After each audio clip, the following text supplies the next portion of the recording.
안녕하세요. 명절로 인한 연휴가 끝나고 일상을 회복하기 위해서 더 피곤한 한 주가 되지 않았나 생각합니다. 생각해보면 우리 삶이 평범한 일상으로 이루어져 있습니다.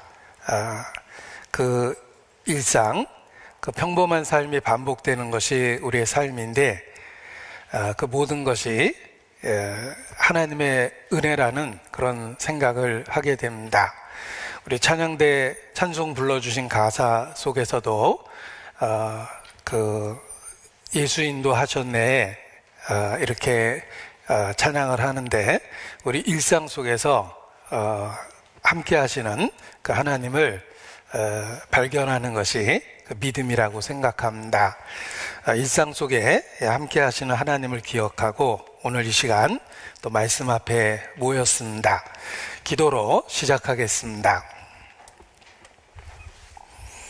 우리 가운데 역사하시는 거룩하신 아버지 하나님, 그리스도 예수 안에서 우리 각 사람을 불러주시고 하나님의 자녀 삼아주신 것, 이 땅에서 소망을 주신 것 진심으로 감사 찬양을 드립니다. 모이기를 힘쓰라는 주의 말씀을 기억하며 하나님 앞에 함께 나왔습니다. 세상 끝날까지 우리를 고아처럼 버려두지 않고 함께 하시겠다는 그 말씀을 붙잡고 의지합니다.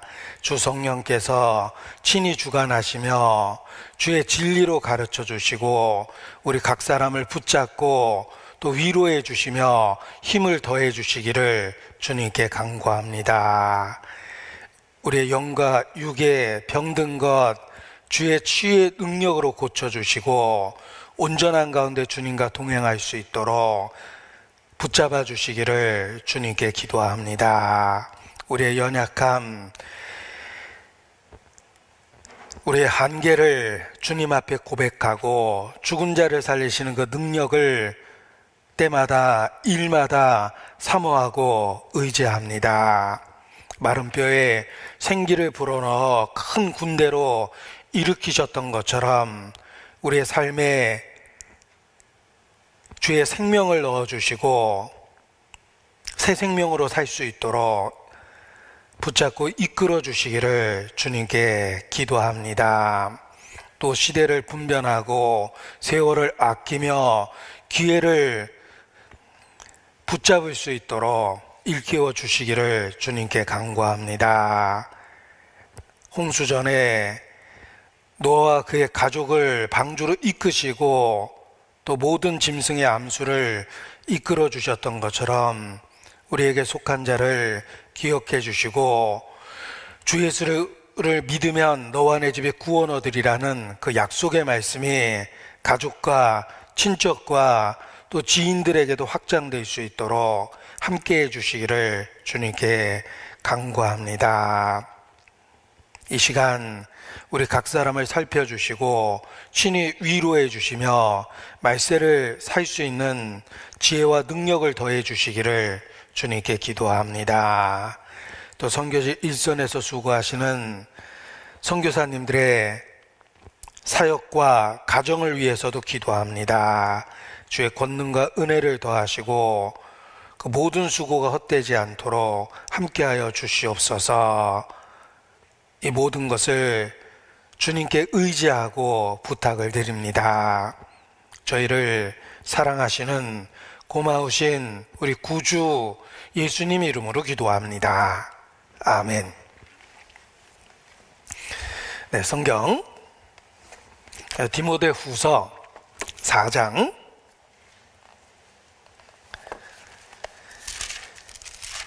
디모데후서 4장 6절 말씀부터 8절 말씀까지 보시겠습니다. 디모데후서 4장 6절로 8절 제가 읽어드리겠습니다. 관제와 같이 벌써 내가 부음이 되고 나의 떠날 기약이 가까웠도다. 내가 선한 싸움을 싸우고 나의 달려갈 길을 마치고 믿음을 지켰으니 이제 후로는 나를 위하여 의의 면류관이 예비되었으므로 주 곧 의로우신 재판장이 그날에 내게 주실 것이니 내게만 아니라 주의 나타나심을 사모하는 모든 자에게니라. 5절 말씀 5절 말씀은 같이 읽겠습니다. 그러나 너는 모든 일에 근신하여 고난을 받으며 전도인의 일을 하며 내 직무를 다하라. 해마다 새해가 되면 그 전주교회 슬로건으로 표대의 말씀을 정합니다. 그동안 슬로건으로 삼았던 이 표대의 말씀은 우리의 삶에 그 소망의 닭과 같은 그런 말씀이라고 생각합니다. 풍랑이 칠 때 배를 떠내려가지 않게 고정시켜 줄 수 있는 것이 닷인데 슬로건으로 삼은 그 말씀들이 그 영혼의 닭과 같은, 소망의 닭과 같은 그런 역할을 하게 됩니다. 오직 너 하나님의 사람아 라는 슬로건으로 한 해를 보내기도 했습니다. 그리스도인으로서의 정체성을 일깨워주는 그런 표현이라고 생각합니다. 세상은 어떠하든지 그리스도인이기 때문에 그리스도인답게 살아야 된다는 것을 일깨우기 위해서 오직 너 하나님의 사람아 라는 표대의 말씀도 정했고 또 다 하나님의 영광을 위하여 먹든지 마시든지 무엇을 하든지 살든지 죽든지 이런 그 말씀으로도 한 해의 표대의 말씀을 삼기도 했습니다. 그리고 이 코로나 시대에는 우리가 신앙의 그 처음을 기억하고 그 열정을 되찾자라는 의미에서 일어나 이제 다시라는 그 표대의 말씀으로 한 해를 보내기도 했습니다. 그리고 2022년 새로운 슬로건 말씀을 정했는데 다시 주의 용사가 되자라는 표현으로 올 한 해 코로나 시대의 여러 상황을 이겨내고 주님과 동행하고자 하는 그런 염원을 담아서 다시 주의 용사가 되자라는 말씀으로 그 표대의 말씀을 정했습니다. 믿음과 착한 양심을 가진 주의 용사로 이 마지막 때를 살자. 믿음과 착한 양심 결코 분리될 수 없는 하나라고 이렇게 말씀을 드렸습니다. 참된 믿음, 올바른 믿음은 죽은 양심을 살아나게 하고 하나님을 향하여 방향성을 갖고 움직이게 하기 때문에 그렇습니다. 그래서 진실한 성도를 표현할 때 깨끗한 양심에 믿음의 비밀을 가진 자 이렇게 표현하고 있는 것입니다. 참된 그리스도인, 명목상의 기독교인과 대조되는 표현일 겁니다. Real Christian, Born Again Christian, 거듭난 그리스도인 이런 모든 표현은 단지 명목상의 기독교인과 대조시키기 위해서 쓰는 표현입니다.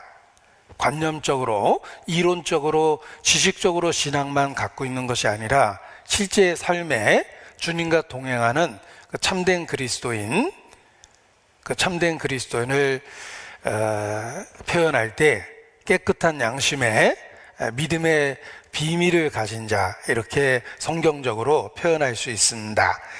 우리 자신이 과연 리얼 크리스찬인지 거듭난 그리스도인인지 늘 자신의 정체성을 일깨울 필요가 있습니다. 참된 그리스도인은 깨끗한 양심에 믿음의 비밀을 가진 자입니다. 우리가 모든 일에 선하게 살고자 하는 그 열망이 있고 그 열망은 태생적으로 우리 본성 속에 있는 것이 아니라 성령께서 주신 그 깨끗게 된 양심이 그 나타나는 것입니다. 그래서 모든 일에 선하게 행하고자 하는 그 열망이 자신에게 있는지를 확인하는 것이 필요합니다. 참된 그리스도인은 이 깨끗한 양심에 믿음의 비밀을 가진 자이기 때문에 그렇습니다. 이러한 그리스도인을 군사적인 용어로 군인으로 표현할 수 있습니다. 그래서 모든 성도는 주의 용사다 이렇게 표현하는 것입니다. 주님께 소속된 군인과 같습니다. 우리가 믿는 주님은 하나님은 사랑이시다라는 말씀처럼 사랑의 하나님이시며 그 사랑이 독생자 예수 그리스도의 십자가를 통해서 나타났습니다.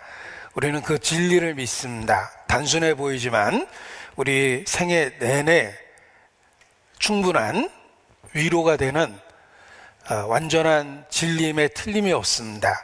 내 평생 그것만으로 충분하다라는 고백이 초대교회로부터 사실 모든 성도들의 고백이기도 했습니다. 복음 그 하나만으로도 우리의 나머지 평생 충분한 그 확증을 하나님께서 주신 것입니다. 우리는 그 사랑에 매여 주의 군사가 됐습니다. 군인으로서 주님의 사랑으로 힘을 얻고, 그리고 중요한 것은 군인은 그 전투를 위해서, 싸움을 위해서 예비된 그 사람들입니다. 우리는 그 사랑을 위해서 싸우는 주의 군사다 이렇게 말할 수 있습니다. 이 어머니의 생명력이 자녀에 대한 사랑 때문에 험한 세상에서 끈질긴 생명력으로 나타납니다. 자녀에 대한 사랑이 상황적인 어려움을 극복하고 삶을 이겨내고 살아내는 것처럼 우리는 주님의 군사요, 사랑을 위해서, 하나님과의 관계 속에 있는 그 사랑을 위해서 싸우는 군인과 같다라는 그 말씀으로 교훈을 나누었습니다. 그래서 한 해에 다시 주의 용사가 되자라는 슬로건 말씀을 자주 보게 될 텐데, 그 말씀을 통해서 이 마지막 때 매일의 삶을 일깨우고 주님과 더 가까이 동행하는 그런 한 해가 되었으면 좋겠습니다. 우리는 영적인 전투 가운데 있기 때문에 군인이라는 신분으로 표현해 주신 것입니다. 우리가 치열한 영적 전투 가운데 있다는 것을 기억하고 있어야 됩니다. 자신이 지금 어떤 위기 속에 있는지 모르는 군인은 어리석은 군인이고 치명적인 손상을 입게 될 것입니다. 우리가 영적 그 전쟁터에 있다는 것을 기억하고 영적으로도 항상 그 무장된, 긴장된 그러한 삶을 살아야 됩니다. 육신적으로 선택된 이스라엘이 그러합니다. 이스라엘의 지도를 놓고 보면 참 안타깝습니다. 동서남북 사방에 온통 그들을 적대시하는 세력으로 이루어져 있기 때문입니다.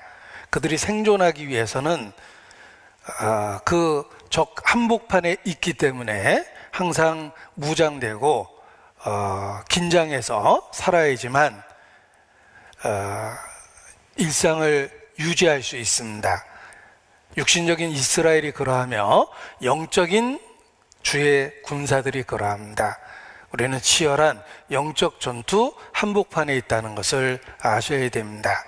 우리 내부에 들어와 있는 적은 죄성으로 오염된 본성입니다. 우리 내부에 들어와 있는 적이 있습니다. 우리 본성 속의 역사는 그 죄성이 마치 성 안에 들어와서 활동하는 적들과 같습니다. 그리고 우리 외부에는 신앙을 적대시하는 가치관을 갖고 있는 세상이 있습니다. 세상에 둘러싸여 있고 내적으로는 세상에 그 동조하는 육체의 죄성이 있습니다. 치열한 영적 전투 가운데 있음에 틀림이 없습니다. 그리고 수천 년간 인간과 싸움을 벌여오고 있는 영적인 세력, 마귀가 이 모든 것을 움직이고 있습니다. 우리의 삶이 그 세 가지 대적 속에 있다는 것을 기억하셔야 됩니다. 내적으로는 죄성이 있고 우리 주변으로 동서남북으로 세상이 우리를 둘러싸고 있고 그리고 이 모든 것 위에 영적인 대적 마귀가 우는 사자처럼 두루 다니며 역사하고 있다는 것입니다. 이러한 상황을 일깨울 때 우리가 영적인 그 긴장감을 놓치고 살면 안 된다라는 것을 일깨울 수 있습니다. 우리는 치열한 영적 전쟁터 한복판에 있는 것입니다. 그런데 주께서 우리에게 이미 승리의 소식을 전해주셨습니다. 세상에서는 너희가 환난을 당하나 담대하라. 내가 세상을 이기었노라. 최종적인 승리를 이미 선언하셨습니다. 단지 우리가 아직 세상에 있고 육체 속에 있기 때문에 그 과정 속에 있을 뿐입니다. 우리는 결론적으로 주님이 승리한 그 전쟁에 참여되어 있고 세상에 있기 때문에 시간과 공간 속에서 과정 속에 있을 뿐입니다. 그 최종적인 승리에 참여하기 위한 과정을 겪고 있다라는 것을 기억하면 한편으로는 치열한 전쟁터 속에 있다라는 것을 통해서 긴장할 수밖에 없지만 그럼에도 불구하고 우리는 이미 승리가 선언된 그 전쟁 속에 있다는 것을 통해서 큰 위로를 받게 됩니다. 그래서 슬퍼하는 자 같으나 기뻐하는 자고 아무것도 가지지 않은 자 같으나 실상은 모든 것을 가진 자다. 이렇게 일깨울 수 있는 것입니다. 우리는 아직 세상에 있습니다. 아직 육체 가운데 이 땅에서의 삶을 살고 있습니다. 시간과 공간 속에 있습니다. 최종적인 승리가 이미 선언되어 있지만 우리는 과정 속에 있기 때문에 그 치열한 영적 전투 한복판에 있는 것입니다. 그래서 한편으로는 긴장해야 되고 또 한편으로는 이미 승리가 선언되어 있는 전쟁 속에 있기 때문에 우리가 담대하게 이 전쟁에 참여할 수 있는 것입니다. 자, 우리는 아직 세상에 있습니다. 시간과 공간 속에 있습니다. 그래서 주님이 이미 승리를 선언한 그 전쟁의 과정 속에 있는 것이다 라는 것입니다. 그리고 우리 각 사람은 그 최후 승리에 참여하기 위해서 그 과정을 잘 겪어내야 될 그런 필요가 있는 것입니다. 우리 신앙의 그 최고의 소망은 우리가 지금 이 걷고 있는 이 과정을 살아내고 있는 이 과정을 잘 마치고 신앙의 완주자가 되는 것입니다. 우리가 구원을 받음으로 신앙생활을 시작했는데 이미 주님은 결론을 내셨습니다. 최후 승리를 선언하셨습니다. 따라서 그 과정 속에 있는 우리의 가장 큰 소망은 끝까지 이 과정을 잘 견뎌내서 최후 승리에 참여하는 것입니다. 그래서 신앙의 완주자가 되는 것이 그 최종적인 목표에 도착한 승리자가 되는 것이 우리의 간절한 소망일 수밖에 없습니다. 우리가 신앙을 시작하는 사람을 비기너라고 한다면 이 최종적인 완주자를 피니셔라고 이야기할 수 있습니다. 시작하는 사람, 끝마친 사람인데 우리가 이 신앙의 피니셔, 완주자가 되기 위해서 이 과정을 주님과 함께 잘 겪어내야 되는 것입니다. 이 바울은 신앙의 완주자로서 승리의 선언을 하고 있습니다. 우리도 이 바울과 같이 그 최후 승리를 얻기까지 이 과정을 주님 안에서 잘 견뎌내고 완주하는 것이 필요합니다. 우리의 간절한 소망은 어느 날 삶의 끝에 이르렀을 때 그때까지 신앙을 지키고 주님을 만나는 것입니다. 신앙의 완주자가 되는 것입니다. 비행기로 비유해 보면 비행기가 이륙하는 것이 참 어렵습니다. 긴장할 수밖에 없죠. 그 어려운 과정을 거쳐서 큰 무게를 갖고 있는 거대한 비행기가 중력을 이기고 양력을 얻어 이렇게 떠오릅니다. 이륙이 상당히 긴장할 수밖에 없는 그 단계일 겁니다. 그리고 비행이라는 즐거운 과정을 누리게 됩니다. 그런데 이륙하는 것도 중요하고 비행을 즐기는 것도 중요하지만 더욱더 중요한 것은 무사히 착륙하는 것입니다. 비행기로 비유하면 무사히 착륙하는 것이 이륙하는 것, 또 비행하는 과정 못지않게 더욱 중요하다는 것입니다. 신앙생활이 그렇습니다. 신앙생활을 시작하는 것도 복잡하고 어려운 과정을 통해서 시작하게 됩니다. 그리고 우리는 그 과정 속에 있습니다. 아직 세상 속에 있고 아직 시간과 공간 속에 있습니다. 철로 역적이라는 긴 코스의 과정 속에 있다는 것입니다. 우리에게 더욱 중요한 건 무사히 목적지에 이르는 것입니다. 무사히 착륙하는 것입니다. 그래서 우리의 간절한 이 땅에서의 소망이 신앙의 완주자가 되는 것, 이렇게 말씀드릴 수 있습니다. 그래서 언제든지 우리의 삶이 오늘이라도 끝날 수 있다는 것, 비행기로 비유하면 언제든지 착륙할 수 있도록 준비가 되고 비행을 해야 되는 것입니다. 신앙의 완주자가 되는 것, 이것이 우리의 간절한 소망이고 기도 제목이 되어야 됩니다. 오늘 본문은 디모데후서 4장이니까 표시하고 요한계시록 14장을 보시겠습니다. 요한계시록 14장 13절입니다.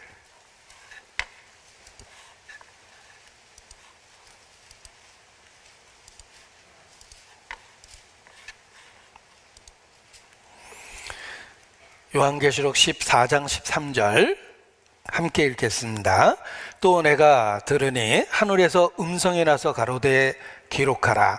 자금 이후로 주 안에서 죽는 자들은 복이 있도다 하시매 성령이 가라사대 그러하다. 저희의 수고를 그치고 쉬리니 이는 저희의 행한 일이 따름이라 하시더라.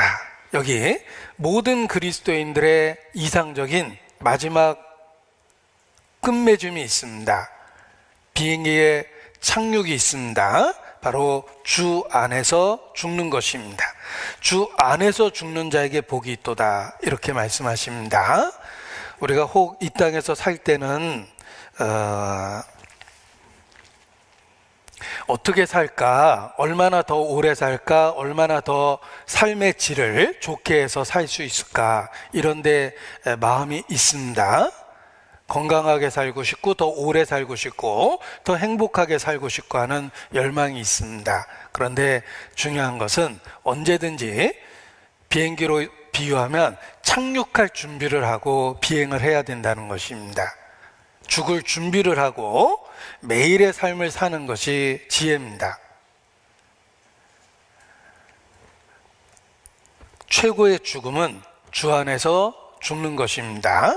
얼마를 더 사느냐가 중요한 게 아니라, 아까 인생이 평범한 일상을 반복하는 게 인생이다, 이렇게 말씀을 드렸는데, 우리의 일상이 얼마나 더 반복되느냐가 중요한 것이 아닙니다. 어떻게 마무리하느냐가 중요한데, 모든 그리스도인의 그 소망은 주 안에서 죽음을 맞이하는 것입니다. 이것이 무사히 비행기가 착륙하는 것처럼 주 안에서 죽는 것이 우리의 인생을 성공적으로 마무리하는 거라고 말씀드릴 수 있습니다. 그래서 자금 이후로 주 안에서 죽는 자들이 복이 있다. 투병하다 죽을 수도 있고 사고로 죽을 수도 있지만 중요한 건 그 순간까지 우리가 주님 안에 있다가 주 안에서 죽음을 맞이하는 것입니다. 그것이 우리의 소망이 되고 열망이 되는 것이 마땅합니다. 무사히 착륙하는 것, 언제든지 착륙할 준비를 하고 매일의 삶을 사는 것, 그래서 주님 안에 있다가 어느 날 주님 안에서 죽음을 맞이해야 됩니다.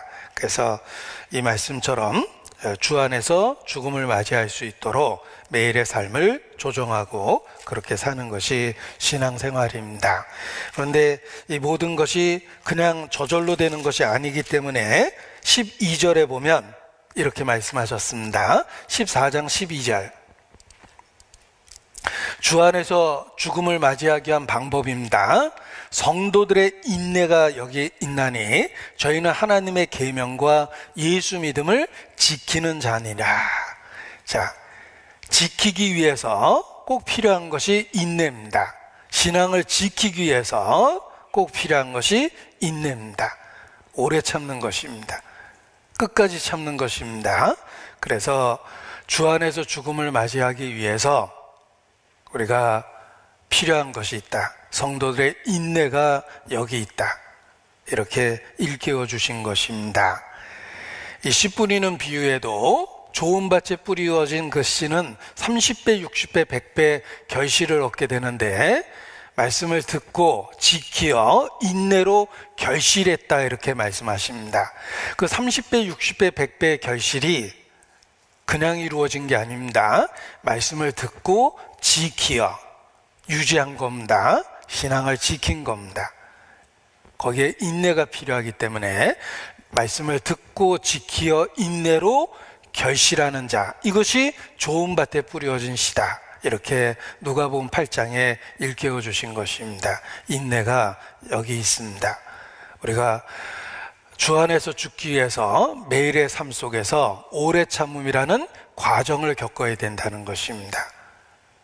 우리의 일상 속에 신앙을 지키는 것이 필요하고 그 지키기 위해서는 오래 참음이라는 덕목이 필요하고 매일의 삶 속에 치열한 영적 전투가 필요하다라는 것입니다. 다시 디모데후서 4장을 보겠습니다. 자, 디모데후서는 바울이 14권의 성경을 기록했는데 제일 죽음 앞에서 마지막으로 기록한 성경이 디모데후서다 이런 말씀을 드렸습니다. 바울 자신도 죽음이 가까이 오고 있다는 것을 잘 알고 있었습니다. 그래서 6절에 이르기를 나의 떠날 기약이 가까웠도다 이렇게 고백하고 있는 것입니다. 바울 자신도 죽음이 다가오고 있는 것을 잘 알고 있었습니다. 성령과 동행하는 삶을 살면 성령과 같은 보조로 행하게 될 뿐만 아니라 자신의 삶을 하나님이 계획한 그 관점에서 보게 됩니다. 그래서 본능적으로 죽음이 다가오고 있는 것을 확실하게 느낄 수 있었던 겁니다. 베드로도 죽음 앞에 이르렀을 때 나의 떠날 기약에 가까웠도다라는 고백을 합니다. 성령과 동행하기 때문에 하나님의 계획 속에서 자기 인생을 볼 수 있었고 죽음이 다가오고 있다는 것을 알고 있었던 것입니다. 바울도 그렇습니다. 바울도 개인적으로 자기 자신에게 죽음이 아주 가까이 왔다는 것을 알고 있었습니다. 그리고 그 다가오는 죽음 앞에서 다음 세대를 걱정하며 디모데 전서와 후서를 기록한 것입니다. 나의 떠날 기약이 가까웠도다 이렇게 고백하고 있습니다. 이 죽음이 가까이 오고는 그때 바울은 승리자로서 완주자로서 그 승리의 선언을 하고 있습니다. 그래서 모든 그리스도인이 주 안에서 죽음을 맞이해야 되고 바로 그 순간에 이 바울과 같은 이러한 고백을 할 수 있도록 매일의 삶을 조정해야만 하는 것입니다. 자, 바울은 죽음 앞에서 승리자로서 완주자로서 외칩니다. 관제와 같이 벌써 내가 부음이 되었다. 내가 선한 싸움을 싸웠다. 나의 달려갈 길을 마쳤다. 내가 믿음을 지켰다. 이렇게 승리자로서 선언하고 있는 것입니다. 바울은 우리 모두가 살아야 될 삶의 본을 보여주고 있는 것입니다. 바울 개인에게만 해당되는 고백이 돼서는 안 됩니다. 그래서 8절 뒷부분에 내게만 아니라 주의 나타나심을 사모하는 모든 자에게니라. 이렇게 일깨운 겁니다. 주의 나타나심을 사모하는, 주의 재림, 하나님의 나라를 사모하는 모든 사람들이 주 안에서 죽음을 맞이해야 되고, 그때 이렇게 고백할 수 있어야 된다라는 본을 보여주고 있는 것입니다. 그래서 내게만 아니라 주의 나타나심을 사모하는 모든 자에게니라, 이렇게 일깨워 준 것입니다. 자, 우리의 소망도 그렇습니다. 우리가 삶을 이렇게 살아가고 있는데 언제든지 죽음을 맞이할 준비를 하고 매일의 삶을 살아야 됩니다. 오늘도 비행하고 있지만 언제든지 착륙할 준비가 돼 있어야지 정상적인 비행이 가능한 것입니다. 그리고 주 안에서 신앙을 지키는 것이 필요하고, 그리고 어느 날 주님이 부르실 때 이렇게 고백할 수 있도록 자기의 삶을 조정하는 것이 필요합니다. 바울이 떠날 기약의 가까움을 보고 자신의 삶을 이렇게 승리자로서, 완주자로서 이렇게 선언하고 있는 것입니다. 바울은 관제와 같이 벌써 내가 부음이 됐다, 이렇게 고백합니다. 이것은 자신의 삶에 최선을 다했다, 이런 뜻입니다. 관제와 같이 벌써 내가 부음이 되었다. 벌써라는 말은 이미 이루어져 있는 그 사실을 놓고 하는 이야기입니다. 자신의 삶이 이미 다 부어졌다라고 이렇게 고백하고 있습니다. 이것은 자신의 삶에 성도로서, 믿는 자로서 최선의 삶을 살았다라는 그 고백입니다. 왜냐하면 이 관제가 부어 쏟아붓는 제사이기 때문에 그렇습니다. 이 관제라는 말이 한문식 번역이라서 어렵게 느껴집니다. 성경에 전제 또는 관제라는 표현을 쓰는데 이것이 부어 드리는 제사입니다. 아낌없이 확 쏟아붓는 그런 제사를 관제라고 표현합니다. 그래서 영어로 번역하면 드링크 오퍼링이라고 그럽니다. 그러니까 확 쏟아붓는 제사를 관제, 이렇게 이야기합니다. 이 제사 드리는 과정을 보면 번제는 불에 태워드리는 것입니다. 불에 태워드리고, 소제는 가루를 낸 곡식을 드리는 제사입니다. 그러니까 산산이 부서진, 자아가 부서진 그런 그 자신의 삶을 하나님께 드리는 것, 이것이 이제 곡식 제사 소제입니다. 번제가 있고, 그 불태워지는 제물 위에 곱게 가루를 낸 소제의 제사를 드립니다. 그리고 드리는 제사의 마지막 순서가 관제예요. 그러니까 부어서 다 쏟아버리는 겁니다. 그러니까 첫 번째는 번제, 태워드리고, 두 번째는 가루를 내서 드리는 곡식 제사 소제를 드리고, 그 위에 다 쏟아부어서 제사를 마무리하는데, 그 쏟아붓는 제사가 바로 관제입니다. 우리 신앙생활은 번제 같은 삶을 살아야 되고, 소제 같은 가루를 내서 고운 가루로 드려지는 그런 제사가 돼야 되고, 또 하나님 앞에 모든 것을 쏟아붓는 그런 제사와 같은 삶이 돼야 된다는 것을 보여준 것입니다. 그리스도의 삶이 그러했고, 모든 하나님의 사람의 삶이 그러했으며, 마지막 때를 살아가는 우리도 번제와 같은 삶, 소제와 같은 삶, 그리고 관제와 같은 삶을 살아야 되는 것입니다. 마리아가 그 비싼 향유를 깨서 예수님께 쏟아 부어드렸던 것처럼 그러한 그 모습이 일종의 관제와 같은 그런 희생이라고 말할 수 있습니다. 우리 매일의 삶 속에 최선을 다하는, 주님을 섬기며 최선을 다하는 그러한 삶을 사는 것입니다. 이 관제라는 말 자체가 다 쏟아붓다라는 그런 의미를 갖고 있는 제사이기 때문에 최선을 다하는 그런 삶입니다. 주님께서 우리를 먼저 그렇게 섬겨주셨기 때문에 주님과 관계된 일에 우리가 관제와 같은 제사를 드리는 것이 마땅합니다. 마리아가 옥합을 깨어 향유를 예수님께 부어드린 것과 같이 우리의 매일의 삶 속에 그런 부어드리는 아낌없이 최선을 다하는 그러한 삶이 필요하다는 것입니다. 이 악인의 삶을 이렇게 쌓아두는 것으로 비유를 합니다.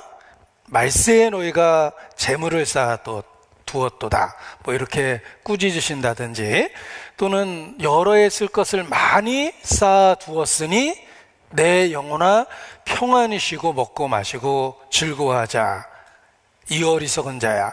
이 어리석은 자의 삶을 쌓아놓는 삶, 악인의 삶을 쌓아놓는 삶이래 이렇게 표현합니다. 반대로 이 성도의 삶을 관제와 같은 삶, 다 쏟아 부어버리는 삶, 이렇게 표현하는 것은 우리에게 큰 교훈적입니다. 우리의 삶은 대개는 이렇게 쌓아두고 지나치게 아끼고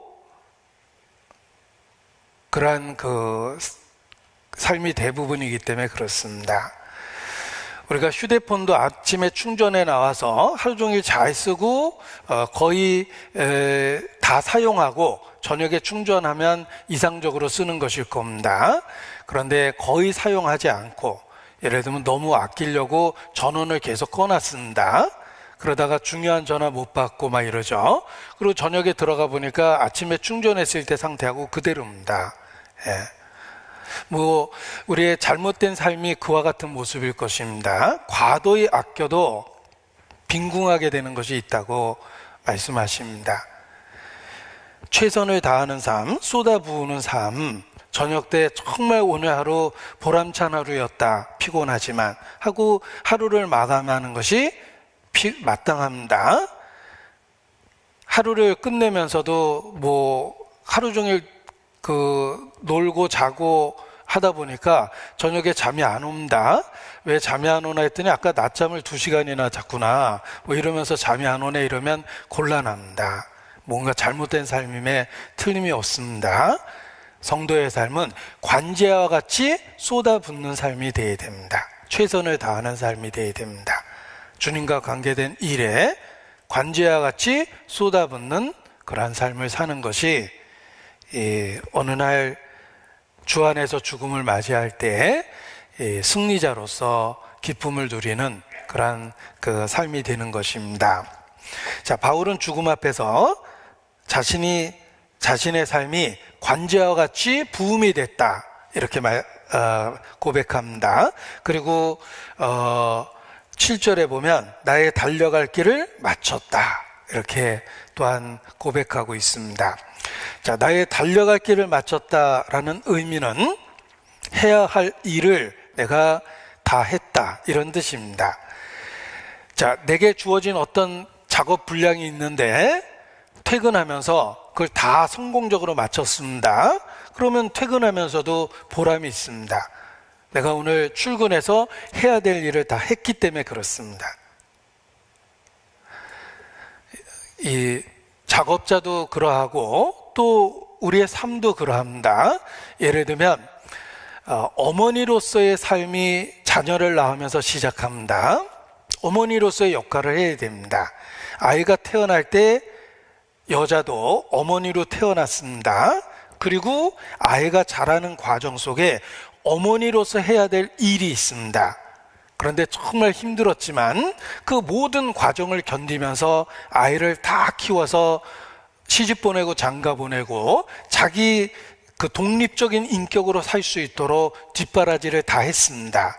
그러면 자신의 삶을 돌아보면서 내가 참 힘들게 살았지만 엄마로서의 역할을 내가 다 했다, 이런 그 뿌듯한 마음을 갖게 됩니다.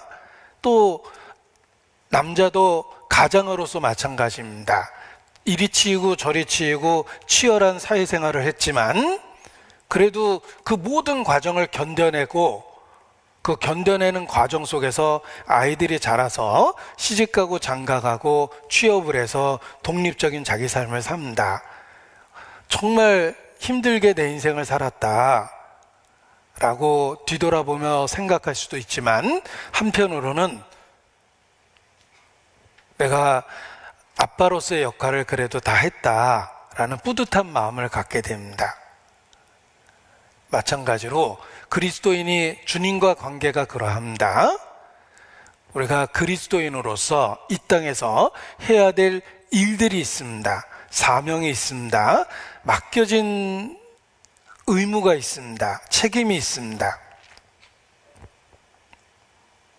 어느 날 주님이 부르실 때 우리가 그 모든 일을 여러 가지 과정 속에서 그래도 다 했다면 나의 달려갈 길을 마쳤다라는 그런 고백 속에 주님을 만날 수 있는 것입니다. 바울이 그러했습니다. 바울은 부르심을 받았고 그 부르심 받은 자로서 해야 될 일을 최선을 다해서 그 일을 했습니다. 그래서 어느 날 주님이 부르시는 그때가 다가오고 있는 것을 보면서 나의 달려갈 길을 마쳤다, 이렇게 고백할 수 있었던 것입니다. 우리가 교회 안에서 구원을 받았을 때도 마찬가지입니다. 나는 교회 안에서 구원을 받았고 교회 안에서 성장했습니다. 그리고 그 교회 안에서 내 역할을 했고 교회 안에서 주님을 섬기며 지냈습니다. 어느 날 주님이 부르시는 그날에도 교회 안에서 내게 맡겨진 일을 하다가 주님을 만나게 되면 우리도 바울처럼 달려갈 길을 마쳤다라고 고백할 수 있게 됩니다. 그렇게 될 수 있도록 매일의 삶을 살아야 됩니다. 그리고 바울은 다가오고 있는 죽음 앞에서 세 번째 고백을 합니다. 믿음을 지켰다, 이렇게 고백을 합니다. 그 처음 주신 그 진리를 끝까지 죽음에 이를 때까지 붙잡고 지키고 산 것입니다. 내가 믿음을 지켰다. 우리도 어느 날 문득 주님이 부르실 때 그 순간까지 처음 받았던 그 믿음을 지키고 있어야 됩니다. 그래야만 죽음으로 우리를 부르실 때 고백할 수 있게 됩니다. 내가 믿음을 지켰다. 예. 그 달란트 비유나 문화 비유에 보면 땅 속에 숨겨두고 수건에 감싸서 숨겨둡니다. 달란트를 숨겨두고 문화를 숨겨두었죠. 주인이 왔을 때 당황하게 됩니다. 땅 속에 파묻어 두었던 것을 꺼내고 수건으로 감싸두었던 것을 찾아냅니다. 어디 있긴 있는데, 이런 겁니다. 그러면서 큰 책망을 받습니다. 그렇게 주님 만나면 안 됩니다. 믿음을 지켰다라는 말씀처럼 믿음을 간직하고 소중히 여기고 지내다가 문득 주님이 부르시는 그날에도 믿음을 지키다가 주님을 만나야 되는 것입니다. 히브리서 3장 14절입니다. 히브리서 3장 14절.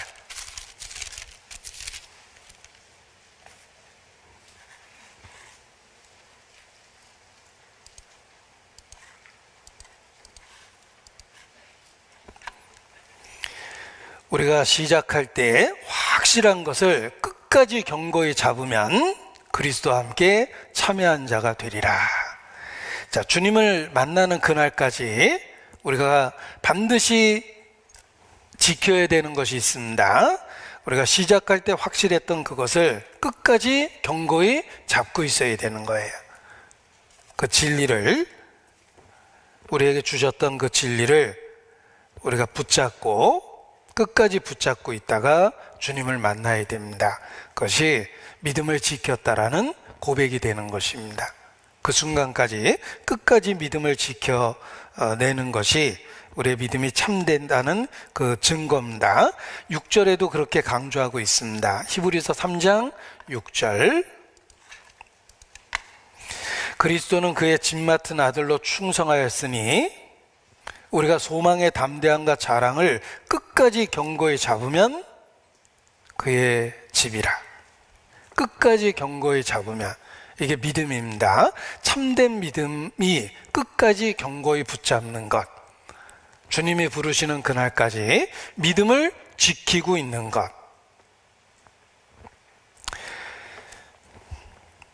자, 우리가 이 땅에 한 남자로 태어나고 한 여자로 태어나서 누군가를 사랑하게 돼서 부부가 되었습니다. 사랑을 고백하고 언약을 통해서 부부가 됐습니다.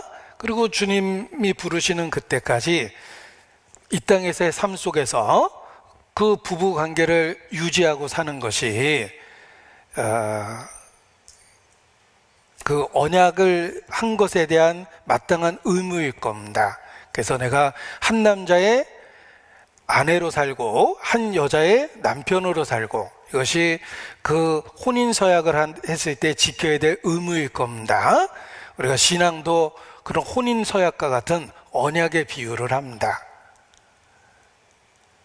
사랑하는 것도 중요하지만 그 사랑을 끝까지 지키는 것이 더 중요합니다. 믿음이 그렇습니다. 우리가 한때의 믿음은 감정적으로도 생길 수 있습니다. 감정이 푹 꺼지듯이 한때의 믿음은 사라집니다. 지식적인 믿음도 그러합니다. 한때는 지적 호기심이 충족되기 때문에 기뻐할 수 있지만, 지적 호기심이 충족되면 더 이상 생명력이 없습니다. 지식적인 믿음이 그러합니다. 그러나 생명 있는 믿음은 지속성이 있다는 거예요. 그래서 끝까지 견고히 잡으면 이것이 참된 믿음을 표현하는 것입니다. 중간에 배반할 수 있는 사랑은 처음부터 사랑이라는 단어를 쓸 수 없는 것입니다. 진정한 사랑의 의미는 끝까지 지켜내는 것입니다. 우리가 욕정과 사랑을 어떻게 구별할까? 상대방에 대한 열망이 있다는 건 똑같은데, 욕정은 일시적이고 사랑은 지속적이다. 이게 다른 것입니다.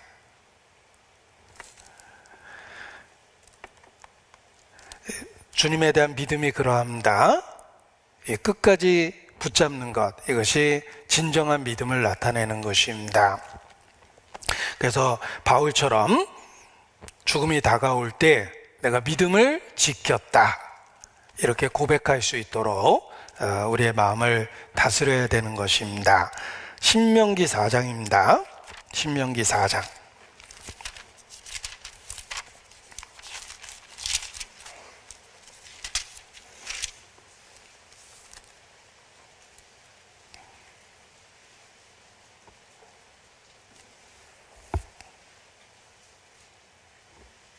(4절)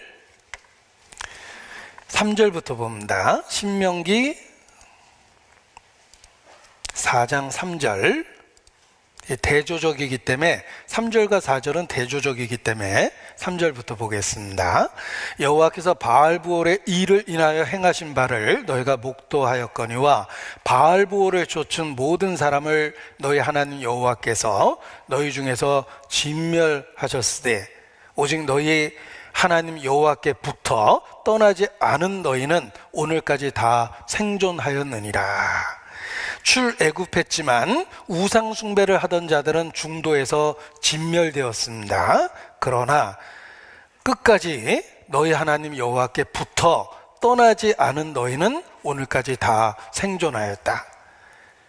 참된 신앙은 붙어 끝까지 떠나지 않는 것입니다.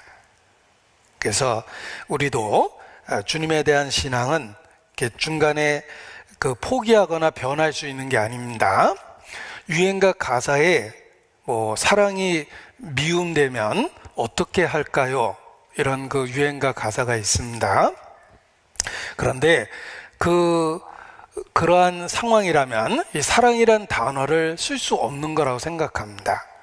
진정한 사랑은 이렇게 변하지 않기 때문에 그렇습니다. 사랑이 미움된 게 아니라 좋아하던 마음이 미움이 된 거죠. 좋아하던 마음은 있을 수도 있고 없을 수도 있고 있다가 없어지기도 하고 그렇습니다. 그러나 사랑은 그러한 변화가 없는 것, 그것이 진정한 사랑일 것입니다. 그러니까 사랑이 미움되면이라는 유행가 가사는 사랑이란 단어 선택을 잘못한 거라고 생각합니다. 그냥 좋아하던 사람을 싫어하게 되면 이런 그 말은 있을 수 있습니다. 그러나 진정한 사랑은 변하지 않는 것입니다. 믿음도 그러합니다. 진정한 믿음은 처음 들었던 그것을 끝까지 붙잡는 것, 이것이 그 진실성을 나타내는 것입니다. 우리도 어느 날 주님이 부르시는 그 마지막 코스에 이르렀을 때, 개인적으로 죽음이 다가올 때, 바울처럼 내가 관제와 같이 부음이 되었다, 나의 달려갈 길을 마쳤다, 믿음을 지켰다, 이런 고백 속에 마지막 이 땅에서의 삶을 보내고 주님을 만나야 되겠습니다. 그것이 주 안에서 죽는 자들이며 그러한 모습이 복이 있습니다. 우리의 마지막 모습이 그렇게 될 수 있도록 우리가 열망을 품고 목표를 갖고 매일의 삶을 그렇게 살아야 되는 것입니다. 그래서 모든 성도의 그 소망이 이 바울의 마지막 그러한 고백처럼 그렇게 되기를 소망하고 살아야 되는 것입니다. 그런데 이것이 이루어지기 위해서 반드시 필요한 게 있습니다. 디모데후서 4장을 다시 보겠습니다. 우리가 이러한 고백 속에 주님을 만나기 위해서 반드시 필요한 것, 그것이 있습니다. 7절입니다. 자, 우리가 완주자로서 기쁨 속에, 승리의 그 선언 속에 주님을 만나기 위해서 꼭 필요한 과정이 있습니다. 여기 바울이 그것을 우리에게 일깨워주고 계십니다. 내가 선한 싸움을 싸웠다, 이렇게 표현하고 있습니다.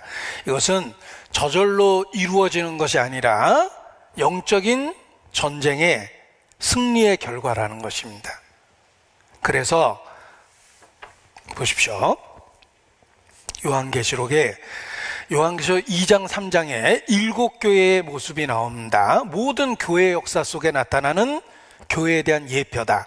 실제로 아시아에 있는 7교회였지만 그들의 다양성은 교회 역사 속에 나타나는 7교회의 모습이다, 이렇게 표현합니다. 그런데 이 7교회에게 주신 말씀 속에 7번이나 반복되는 이야기가 있습니다. 결론에 교회에게 권면하시는 편지를 썼는데 7교회 모두에게 나타나는 결론적인 말씀이 있습니다. 찾지는 않겠습니다. 이기는 그에게는 주겠다, 이런 뜻입니다.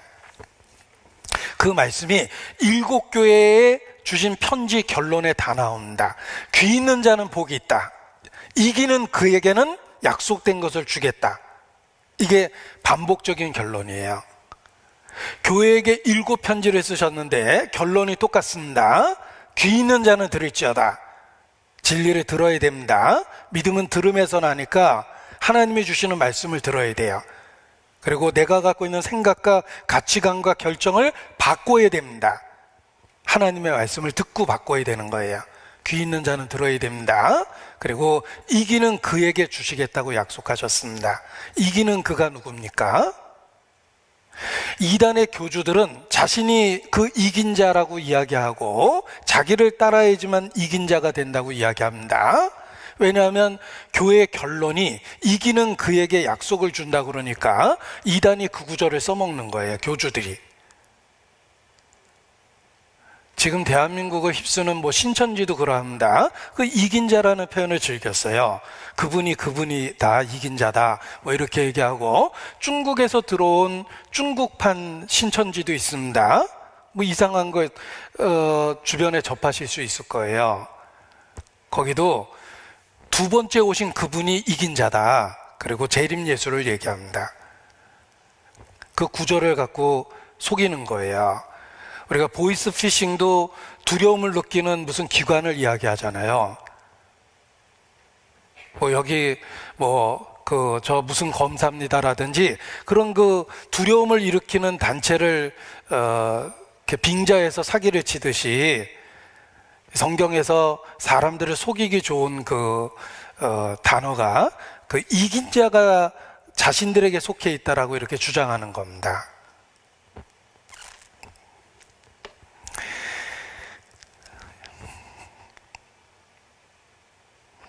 이 바울이 죽음 앞에서 승리의 선언을 하고 있는데, 이 승리의 선언은 치열한 영적 전쟁의 결과라는 겁니다. 그래서 내가 선한 싸움을 싸웠다, 이렇게 표현한 것입니다. 우리도 이기는 그가 되기 위해서 치열한 영적 전투 안에 있어야 된다는 것입니다.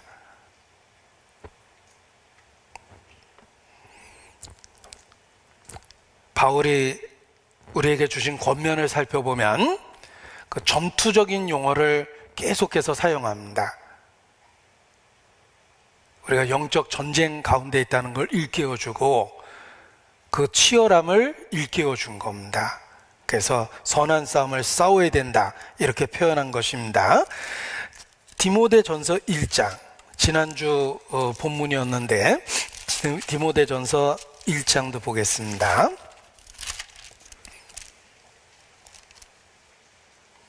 18절, 디모데전서 1장 18절.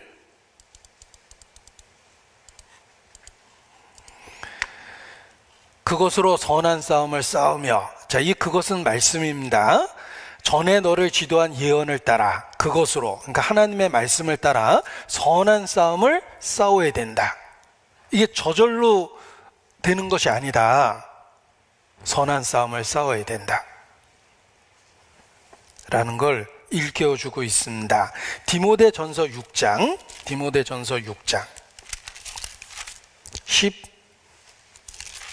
12절,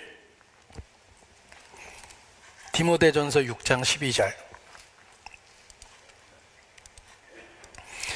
믿음의 선한 싸움을 싸우라, 영생을 취하라. 이를 위하여 내가 부르심을 입었고 많은 증인 앞에서 선한 증거를 증거하였도다. 믿음의 선한 싸움을 싸우라, 영생을 취하라. 우리가 유업을 누리기 위해서 현재의 과정 속에서는 치열한 영적 전투를 해야 된다는 뜻입니다.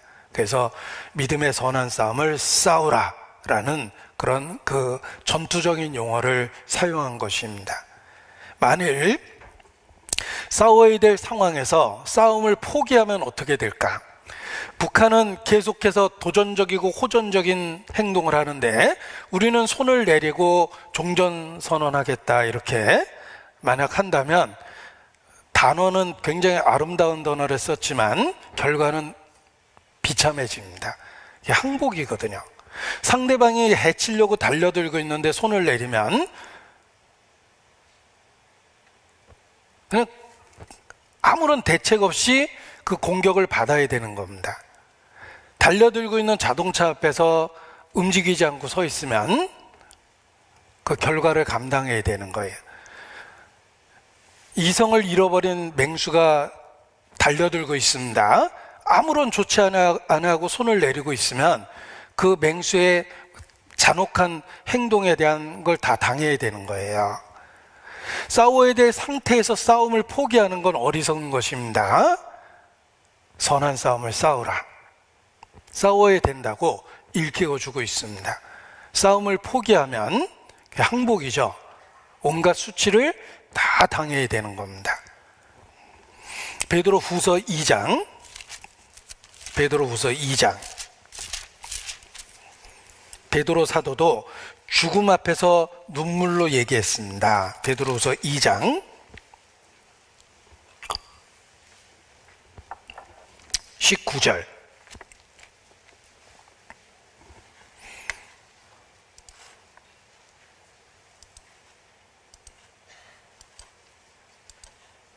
이 장 19절.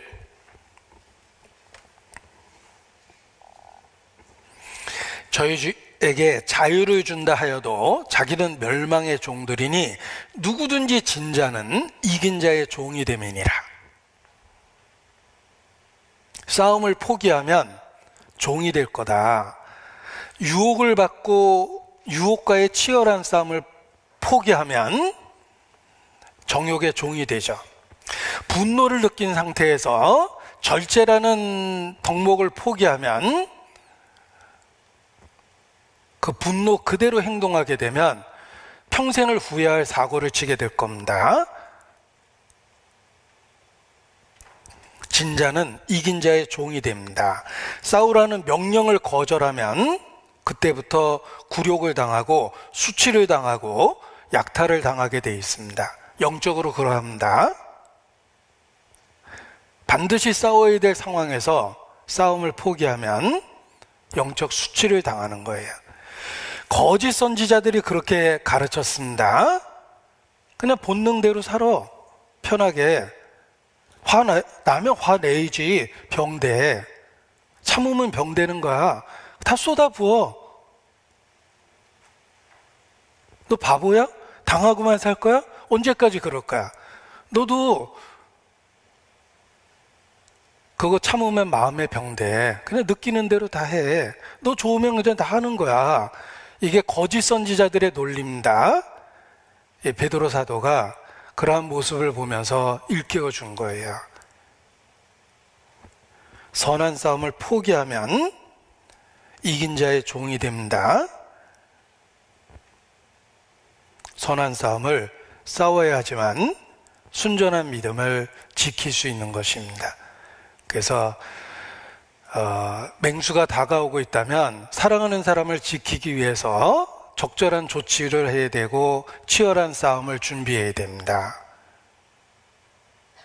영적으로도 그러합니다. 만일 선한 싸움을 포기하고 그냥 세상이 이끄는 대로 살고 정욕이 이끄는 대로 본성이 이끄는 대로 그냥 살고 마귀가 유혹하는 대로 뭐 그렇게 살면 어느 날 영적으로 치명적인 손상을 입게 됩니다. 그래서 선한 싸움을 반드시 싸워야 된다. 우리는 포기할 수 없는 싸움을 싸우고 있는 거다 라는 걸 일깨워주고 있습니다. 이게 포기할 수 없는 싸움이라는 게 중요합니다. 죄하고의 싸움은 포기하는 게 아니에요. 포기하면 그 순간부터 약탈을 당하는 거예요. 영적으로 소중한 것들을 다 잃어버립니다. 진자는 이긴 자의 종이 되기 때문에 그렇습니다. 그래서 결코 포기할 수 없는 싸움, 그것이 죄와의 싸움입니다. 히브리서 12장 4절입니다.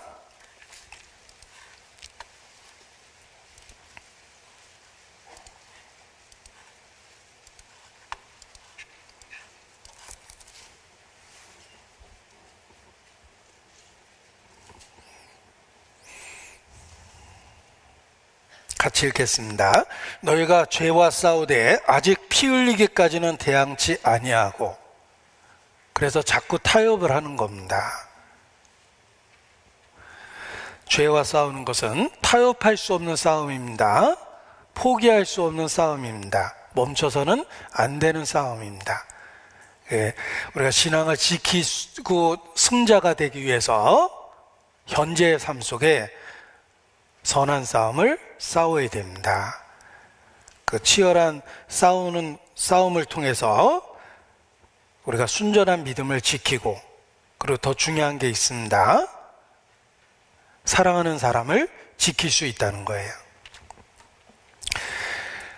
자, 전쟁에서 목숨을 거는 이유는 소중한 것을 지키기 위해서입니다. 소중한 것은 사랑하는 사람들이죠. 그 사랑하는 사람들을 위해서 제복을 입고 절제된 생활을 하고 그리고 무장을 하고 밤잠을 설치는 겁니다. 부모 형제 나를 믿고 단잠을 이룬다 라는 군가 가사처럼 사랑하는 사람을 지키기 위해서 내가 여기 이곳에 이렇게 고생을 하고 있다는 걸 받아들여야지만 군대 생활이 견뎌져요. 야, 내 인생의 황금기를 내가 여기서 망치고 있구나라고 생각하고 전부 다 의무적인 그 군 생활을 거부하면 진짜는 이긴 자의 종이 됩니다. 영적으로 그렇습니다. 우리가 혹 죄와 싸울 때 타협하면 그 순간부터 사랑하는 사람을 잃어버리는 거예요. 누군가에게 전도할 기회를 잃어버리고 누군가에게 끼칠 선한 영향력을 포기하게 되는 겁니다. 그래서 사랑하는 사람들을 지키기 위해서라도 치열하게 싸워야 되는 것처럼 영적으로 더욱 그러하다라는 것입니다. 그래서 선한 싸움을 싸우라 이렇게 일깨워주고 있는 겁니다. 바울이 죽음 앞에서 다음 세대를 걱정하며 디모데 전서와 후서를 남겼는데 이 디모데 전 후서에 그 치열한 영적 전쟁에 대한 일깨움이 많습니다. 그리고 불행하게도 그 영적인 패배, 잘못된 상태에 이른 사람들을 이렇게 하나하나 지적해냅니다. 왜냐하면 디모데, 너도 혹 영적인 패배자가 되고 영적인 그 손상을 입을 수 있기 때문에 조심해야 된다라는 걸 일깨우기 위해서 디모데 전후서에 그런 경계를 참 많이 한 겁니다. 그걸 좀 찾아보겠습니다. 디모데 전서를 보시겠습니다. 제가 디모데 전후서에 바울이 얼마나 많이 잘못된 사례, 영적 전쟁에서 패배한 사람들을 거론하고 때로는 실명을 이야기하고 이렇습니다. 그것은 디모데를 경계하기 위해서 너도 그 영적 전쟁에 패배할 수 있으니까 조심해야 된다라는 의미에서 끝없이 경계하고 있는 겁니다. 그래서 디모데 전후서에 얼마나 많은 경계를 했는지를 살펴보려고 합니다. 영적 전쟁의 대적자들도 있고 영적 전쟁의 배반자도 있고 그리고 영적 전쟁에 치명적인 손상을 입는 사람도 있고 또 도망병도 있다는 겁니다. 그런 사례들을 하나하나 언급해서 다음 세대 일꾼 디모데를 경계하고 있는 겁니다. 선한 싸움을 싸워야 된다 라고 일깨워주고 있습니다.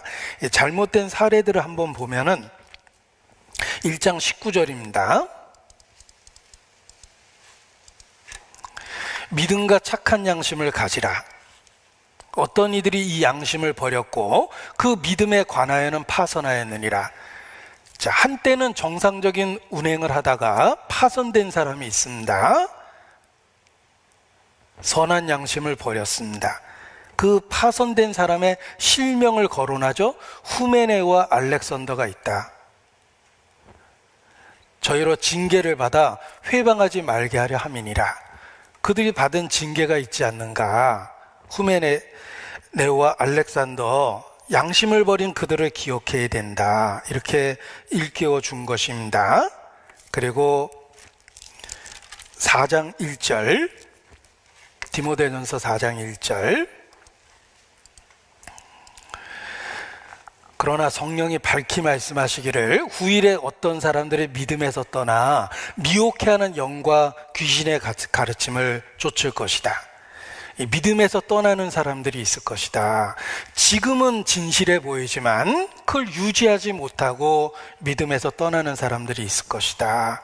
그리고 진정한 믿음을 저버리고 아주 조잡한 대체품을 그들이 갖게 될 텐데 그 대체품이 미혹해하는 영과 귀신의 가르침이다. 그러면서 3절에 보면 혼인을 금하고 식물을 폐하라 할 것이다. 얼핏 더 높은 수준으로 올라가는 것 같죠? 평범한 일상을 거부하고 결혼을 거부하는 겁니다. 수도원과 같이 고립된 격리된 생활을 하며 다른 사람들보다 자기가 더 거룩하다고 스스로 주장하는 겁니다. 그리고 식물을 피하라. 어떤 까다로운 음식 규례를 갖고 자기가 더 높은 수준의 신앙 생활을 하는 것처럼 주장하는 겁니다. 이게 되게 수도원 생활하는 사람이 이런 경우가 많습니다. 혼인을 금하고 식물을 피하는 거죠. 그래서 금식, 절식 이런 것들을 어떤 경건의 수준으로 생각합니다. 그래서 금식한 그 날수를 갖고 자랑거리로 삼아요. 며칠까지 금식해봤어? 3일 금식? 아유, 난 일주일 해봤는데 난 열흘까지 해봤지. 어떤 목사님은 40일 금식 기도하다 굶어 죽은 분들 계십니다. 제가 한두 번 들은 얘기가 아니에요, 실제로. 40일 금식하면 죽습니다. 그런데 그냥 오기로 깡다기로 하다가 굶어 죽는 거예요.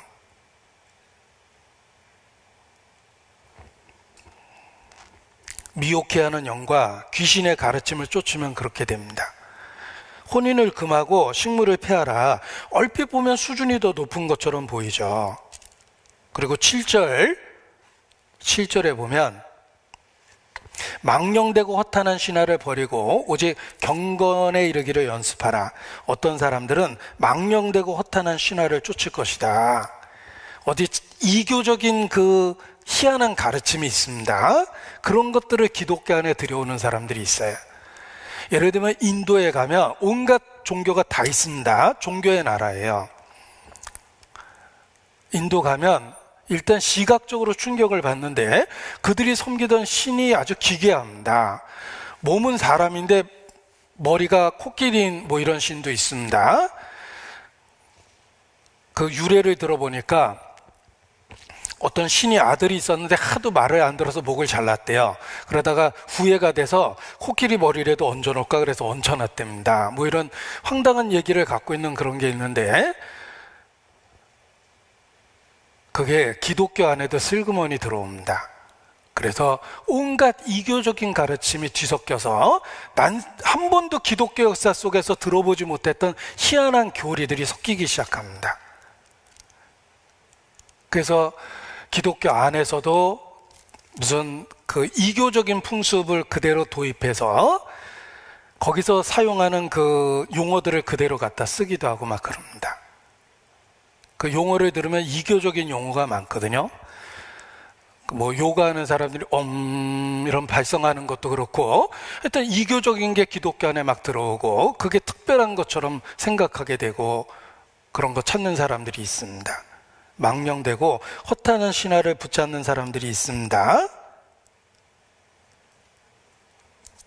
그런 사람들이 많이 있다는 거예요. 또 5장 12절에 보면 5장 12절 처음 믿음을 저버렸으므로 심판을 받는다. 처음과 같은 열정과 처음과 같은 내용이 아닙니다. 그것을 저버립니다. 그리고 여기 보면 게으름을 익혀 평생 몸에 간직해야 될 습관은 근로입니다. 성실과 근로의식이 몸에 배어 있어야 되는데 게으름이 몸에 익혀지면 움직이는 게 참 힘들어요. 우리가 실직해서 한 3개월 돌아보면 다시 취업하기가 어렵습니다. 왜냐하면 취업 자체가 어려운 것도 있지만 일하기가 어려워요. 3개월을 쉬었더니 쉬는 게 익숙해져서 다시 새벽밥 먹고 몸 움직이는 게 너무 힘듭니다. 그래서 두 번째 취업이 안 되는 거예요. 게으름을 익히면 안 됩니다. 우리 몸은 살아있는 한 움직이는 법을 배워야 돼요. 게으를 뿐만 아니라 망령된 편론을 하고 일을 만들고 마땅치 아니할 말을 하고 이런 이제 쓸데없는 그런 그 일들을 많이 만들면서 자신의 신앙을 망가뜨리는 겁니다. 그리고 심지어는 17절에 19절에 보면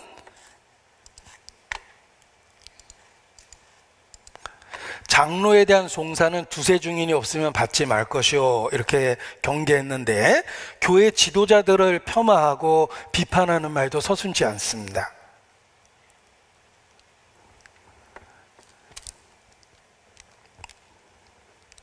점점점 진리로부터 멀어지는 행동을 하는 거예요. 그리고 10절에 보면 6장 10절에 보면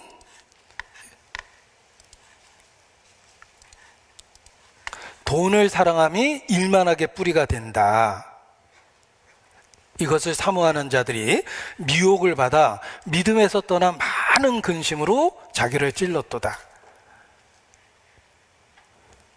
주님과 멀어지기 시작하니까 세상에 가까워지는 겁니다. 그래서 9절 보면 우리 일상이 들어있어요. 부하려 하는 자들은 시험과 올무와 여러 가지 어리석고 해로운 정욕에 떨어지나니. 삶의 목표가 지금보다 더 나은 삶, 지금보다 더 많은 재산, 이런 게 인생의 목표가 돼버립니다. 그러면서 점점 주님으로부터 멀어집니다. 디모데후서 2장, 이 바울이 끊임없이 경계했다는 것을 알 수가 있습니다. 디모데후서 2장 17절, 저희의 말은 독한 창질에 썩어져 감과 같은데 그 중에 후메네오와 빌레도가 있느니라. 실명도 거론했죠. 진리에 관하여는 저희가 그릇되었도다. 잘못된 교리도 슬그머니 갖고 옵니다. 핵심적인 진리를 부정해버립니다. 부활이 이미 지나갔어. 이런 식의 핵심적 진리를 부정해버립니다. 그리고 23절에 보면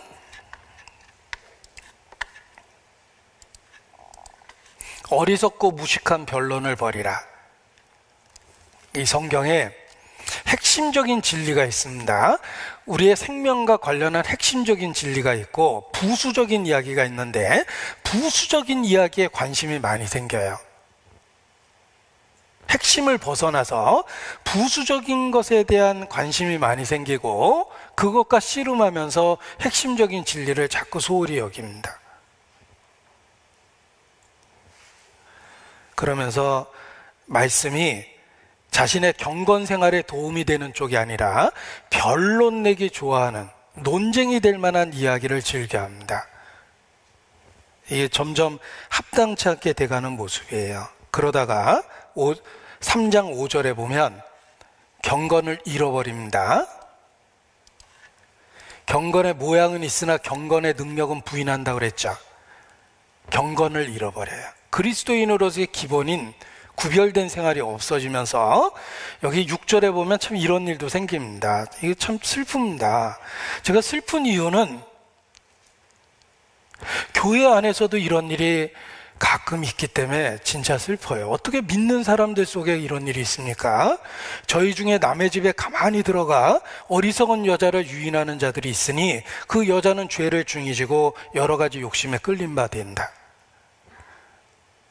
우리 옛날 교회를 이렇게 비난할 때 연회당이라는 말을 썼습니다. 교회 가서 연회질한다고 연회당이라는 말을 썼는데 실제 한때 철없을 때 이성을 쉽게 만날 수 있는 장소가 교회였습니다. 그래서 한때 철없을 때 여학생 만나기 위해서 교회당 기웃거렸던 적이 있습니다. 그런데 정말 구원받았다고 하는 사람들 속에서도 교회 와서 상대방을 이성으로 보는 사람들이 있습니다. 형제 자매를 이성으로 봅니다.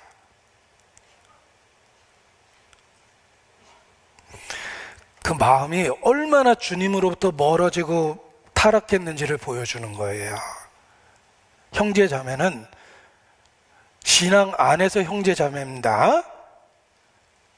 그 안에 주님의 형상이 있는 거예요. 그런데 그 형제 자매를 이성으로 대하고 이성으로 느끼고 그걸 표현하고 은밀히 유혹하고 그런 잘못된 일이 있다는 걸 일깨워 준 겁니다. 청년 때부터 불렀던 찬송인데 제가 불러드리겠습니다. 주의 사랑으로 사랑합니다.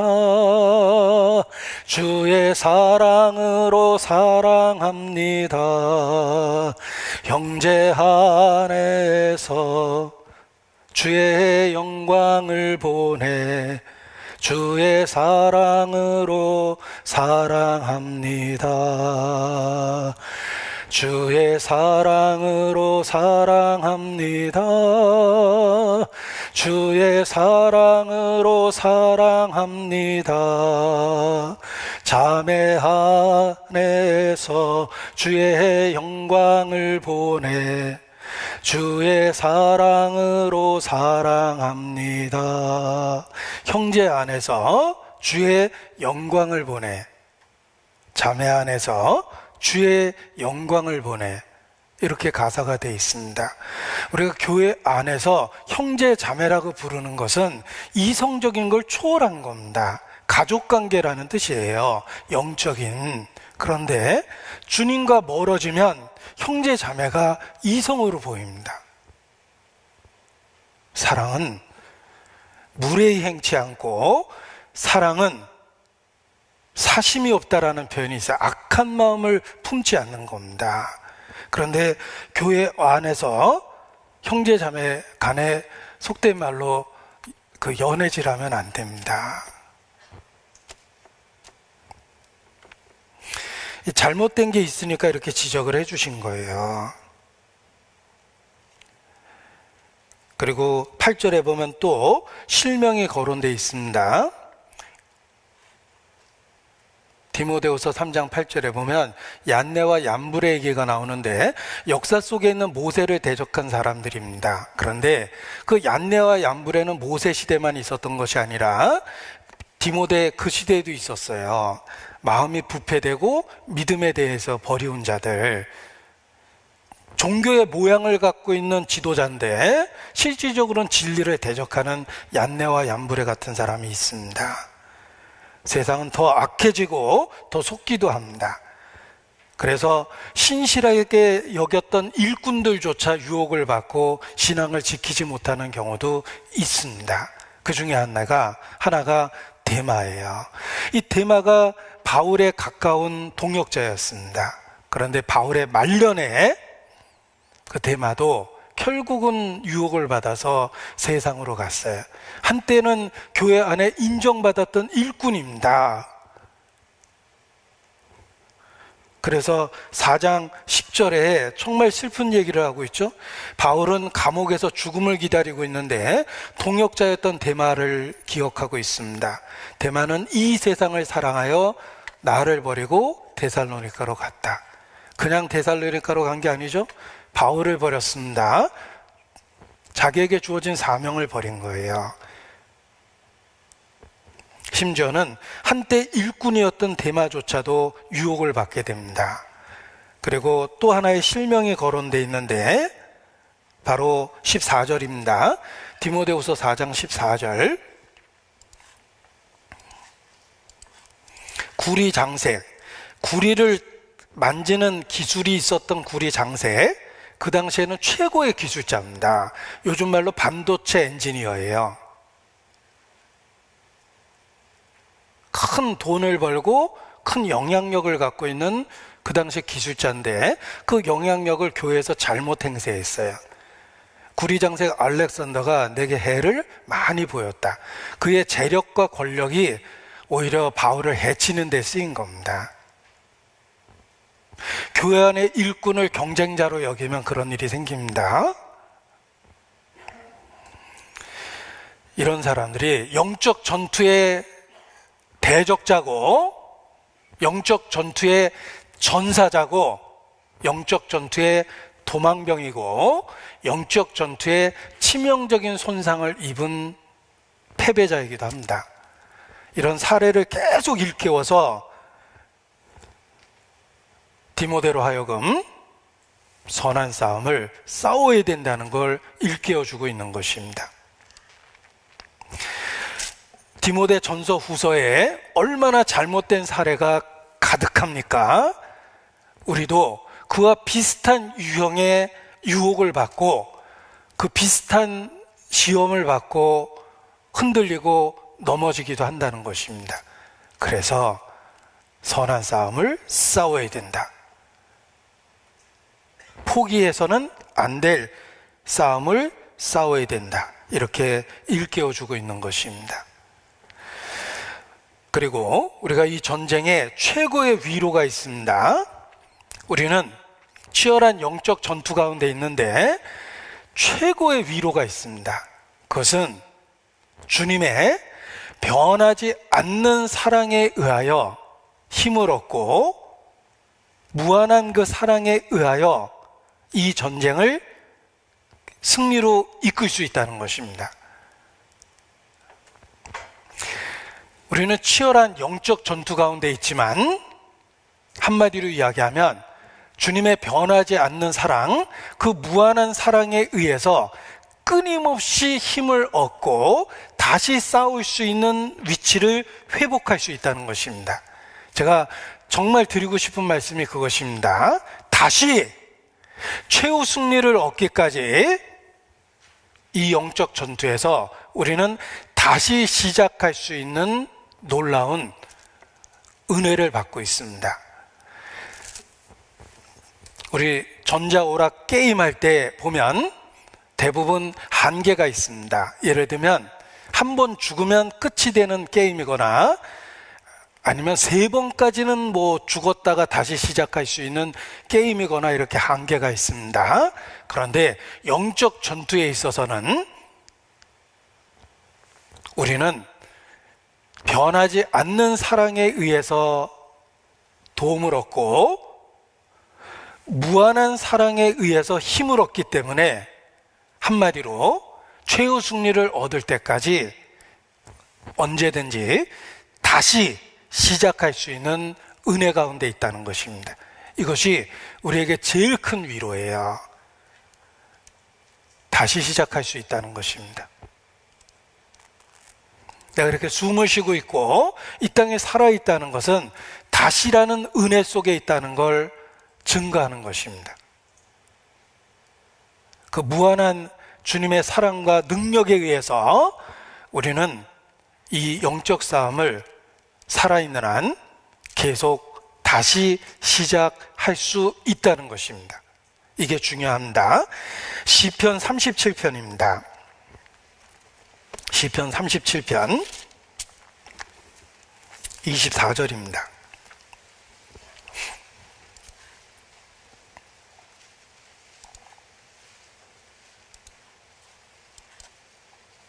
시편 37편 24절입니다.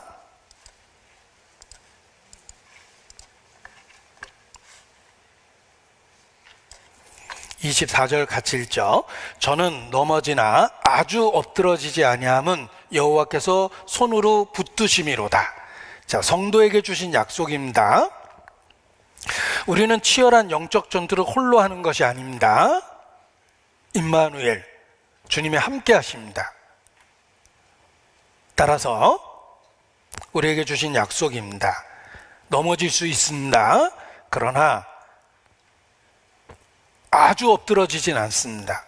왜냐하면 주님은 손으로 그 은혜로 우리를 붙잡아 주시기 때문에 그렇습니다. 그래서 무한히 반복할 수 있는 전쟁 안에 있다는 것입니다. 그래서 아까 제가 게임으로 비유했는데 불사의 그 조건을 갖고 있는 거예요. 한 번 죽고 게임에서 아웃되는 게 아닙니다. 무한 재생될 수 있는 생명력을 갖고 영적 전투를 하고 있는 거예요. 그리고 한 번 반복할 때마다 우리의 신앙에 흔적이 남고 경험이 남고 교훈이 남기 때문에 넘어진 곳에서 일어나면 전보다 더 강해져요. 왜냐하면 경험이 생겼거든요. 다시 시작할 수 있는 은혜 속에 있다는 걸 기억하십시오. 잠언 24장입니다. 잠언 24장 16절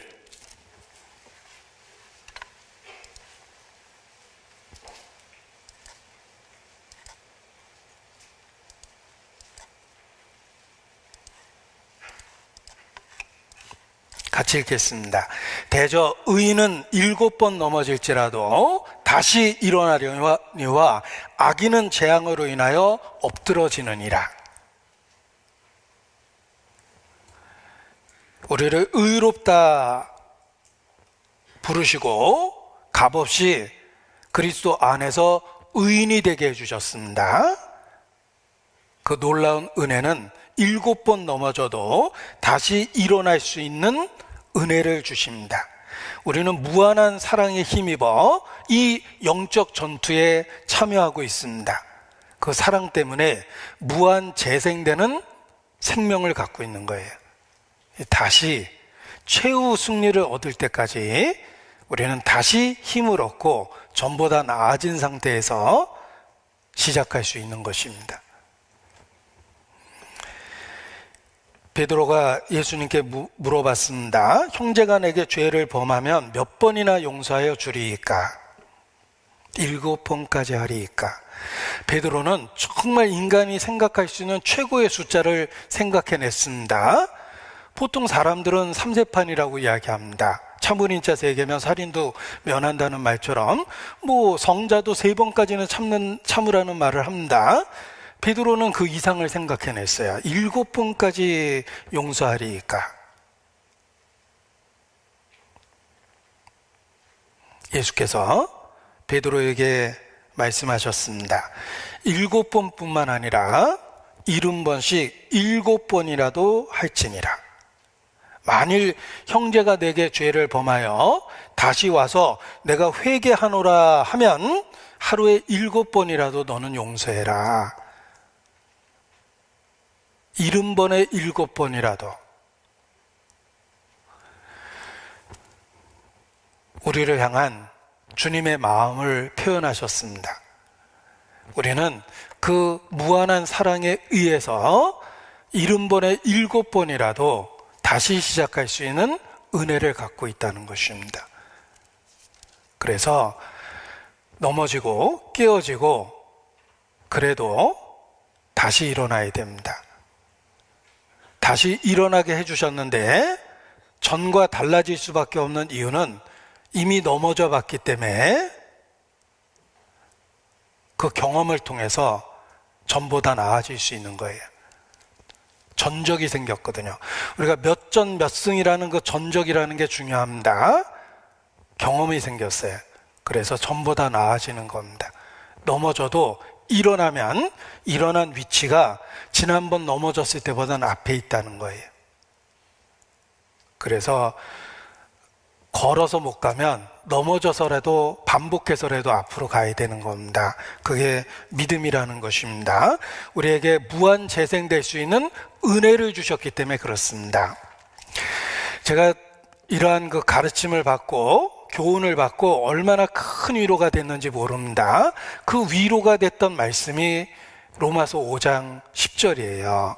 그 10절 말씀을 로마서 5장 10절을 이렇게 좀 제게 교훈이 됐던 방법대로 이렇게 잘 설명을 해보려고 합니다. 로마서 5장 10절.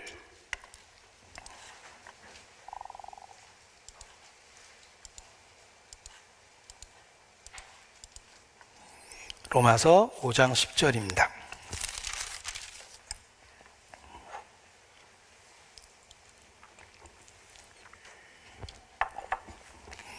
같이 읽겠습니다. 곧 우리가 원수 되었을 때에 그 아들의 죽으심으로 말미암아 하나님으로 더불어 화목되었은즉 화목된 자로서는 더욱 그의 살으심을 인하여 구원을 얻을 것이니라. 자, 이 말씀을 보십시오. 이 말씀을 딱 반으로 자르는 것이 필요합니다. 우리가 원수 되었을 때의 상황이 있습니다.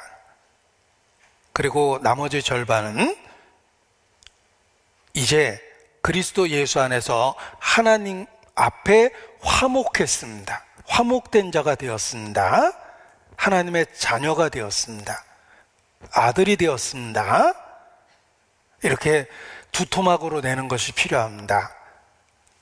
앞부분은 우리가 원수 되었을 때 구원받기 전입니다.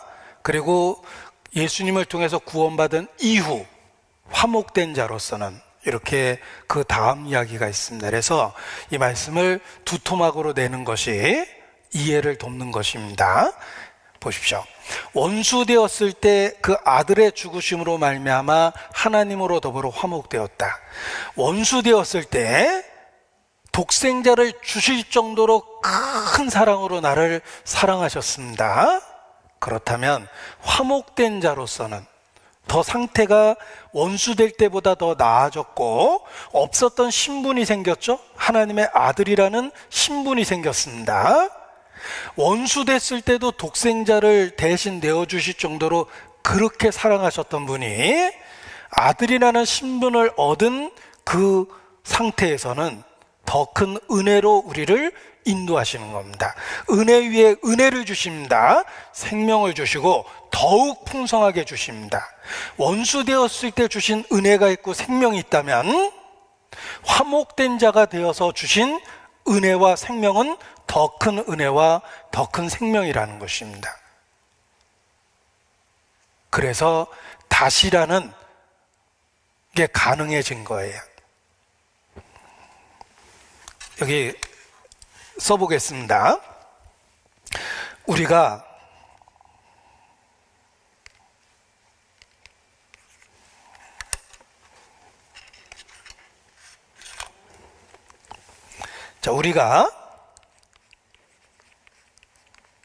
원수 되었을 때가 있고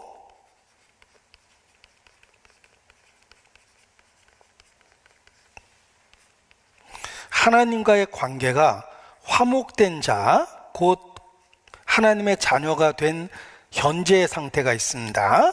요건 우리의 과거죠. 믿기 전에 우리의 모습이고, 요거는 예수님 안에서 현재의 모습입니다. 예수님 안에서 in Christ, 예수님 안에서 현재의 모습입니다. 보세요. 원수 되었을 때 아들의 죽으심으로 우리에 대한 사랑을 보여주셨습니다. 그런데 하물며 하나님과 화목되었을 때는 예수님의 부활하심을 통해서 더 큰 은혜를 주신다는 거예요. 예수님이 부활하셨다는 게 무엇입니까? 예수님이 지금도 살아계시면서 지금도 중보, 도움, 중보자가 되고 도움을 주신다는 뜻입니다. 원수 되었을 때 준 사랑과 화목된 자에게 주는 사랑을 비교해 보십시오. 무한한 사랑으로 주시는 거예요. 우리 구주는 지금도 살아계시고 더 큰 은혜와 사랑을 갖고 우리의 삶을 인도하십니다. 따라서 원수 되었을 때도 아들의 죽으심을 통해서 우리를 받아주셨는데 구원받은 이후에 내가 혹 넘어지고 흔들리고 죄를 지을 때가 있습니다. 그러한 때도 그의 살으심을 인하여 예수께서 부활하시고 중보와 도움의 위치에 있기 때문에 더 큰 은혜로 우리를 인도하신다는 겁니다. 따라서 구원받은 이후에 넘어졌다 하더라도 내가 이 땅에 살아있다는 건 다시 시작할 수 있는 은혜를 주셨다는 뜻입니다. 그 넘어진 곳에서 다시 일어날 수 있는 은혜를 주셨어요. 그래서 베드로가 교회 안에 큰 일꾼으로 쓰이고 바울이 그렇게 크게 쓰임이 된 겁니다. 베드로는 예수님을 면전에서 3번이나 부인했습니다. 그러나 부활하신 예수님의 중보의 기도가 있었기 때문에 그 과거를 극복하고 하나님의 사람으로 산 겁니다. 그 이후에도 여러 차례 흔들리고 뒤뚱거렸지만 부활하신 주님으로 인해서 교회 일꾼으로 계속해서 쓰임이 되었던 것입니다.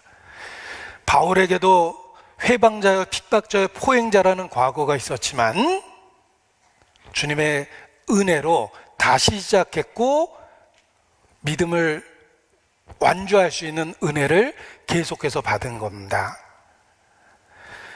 우리에게 최후 승리가 선언되어 있습니다. 예수님은 이미 승리를 선언했습니다. 우리는 과정 속에 있습니다. 비록 어제 넘어졌다 하더라도 오늘 다시 일어날 수 있는 힘의 근원이 있습니다. 우리는 무한한 사랑으로 재생되기 때문에 그렇습니다. 그래서 화목된 자로서는 그의 살으심을 인하여 더욱 구원을 얻게 되는 것입니다. 그래서 구원받은 이후에 혹 죄를 범했다 하더라도 살아계신 주님의 중보와 도움, 더해지는 은혜로 다시 시작할 수 있는 것이 그리스도인입니다. 그래서 주님 오시는 그날까지 넘어졌다 하더라도 다시 일어나야 됩니다. 뒤로 물러가 침륜에 빠지면 안 됩니다. 우리는 영혼을 구원할 믿음을 가진 자며 의인은 믿음으로 말미암아 살리라 하신 것처럼 계속해서 믿음으로 삽니다. 그래서 어느 날 주님이 우리를 문득 부르실 때 믿음을 지킨 상태에서 주님을 만날 수 있게 되는 것입니다. 예수 이름으로 승리를 얻겠네. 예수 이름으로 승리를 얻겠네. 자, 어린 시절부터 불렀던 찬양입니다. 제 선교사들이 길에서 부르는 찬양을 보고 처음 들었어요. In the name of Jesus, in the name of Jesus, we have the victory.